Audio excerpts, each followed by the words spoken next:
Hello friends, welcome back to the money video guys and my YouTube channel guys. Today friend we are going to talk about guys Oppo phone setting guys, and today video title is guys how can we use guys gesture navigation setting. Friends, we want to use guys your phone gesture navigation. So how can we use today friends we will talk about in this video guys.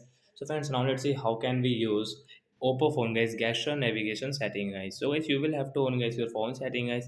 After on phone setting guys, we will click on guys this phone system setting guys. Tap on system setting guys, you can see system navigation setting guys. Tap here.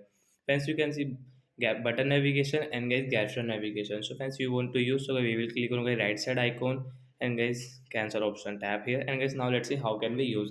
Friends, you want to back. So friends, you can see we don't have any button layout. So guys, you can back from guys your right and get the left side guys when you will swipe like that.